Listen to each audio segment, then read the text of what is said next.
One of the first ways that we can work within this energy of what Spirit calls the weave is to begin to rely on our soul and our spirit selves, this spirit with a greater S, to help us with some of the harder or bigger decisions in life. And so rather than relying on our minds or the force of our will to kind of generate what we want to happen, Spirit says ask for three palpable felt sense signs from Spirit before making a big decision, and know that they will come to us, and trust that we will feel them, know them, and recognize them when they are coming our way.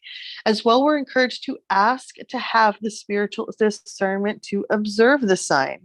So give us the eyes to see, or the ears to hear, or the heart to know that this is speaking to us from our weave.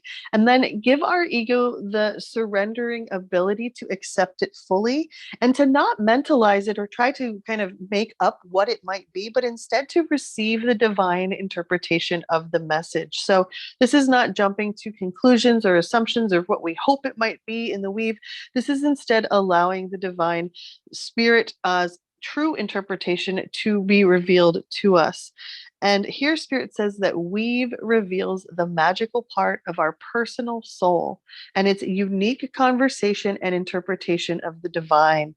So each of us has our own personal, mystical, magical, beautiful experience that can really only be understood between ourselves and God.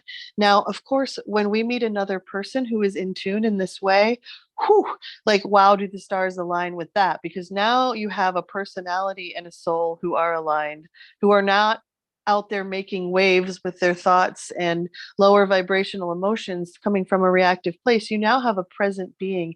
And when you have two people in their presence, in their soul, then the unique conversation of God takes on a whole new interpretation of the divine. That phrase, wherever two or more are gathered, there I am also. That is the I am presence. That is the full great presence of Source being available to come to us and through us, as us and for us. And so Spirit says, ask to know, and you will receive this wisdom. However, we must create the space mentally and physically for our souls to emerge from within us and to access this guidance. Well, how do we do that? Through meditation, through barefoot walking, through putting our hands in the dirt and working in our gardens, through staying off technology, for the first hour and a half of our day, if we can, do that within our livelihoods and family lives, and to really make sure that we remember that these four walls are not necessarily protecting us, and these screens are not necessarily providing ways for us to thrive. They are disconnecting us from our true source. And so being outside, checking out, what does the sky look like today? What do the stars look like tonight? If you live in a place where you can see the stars clearly, which, beautiful to you, like very amazing, because that's starting to become fewer and far between. And so really appreciating this magnetism and this connection that we receive from nature, because it is the quickest and fastest way to be connected to the mother spirit, which then of course is the kind of deep-seated pocket that we need to be sitting in so that we have the presence to fully receive the weave.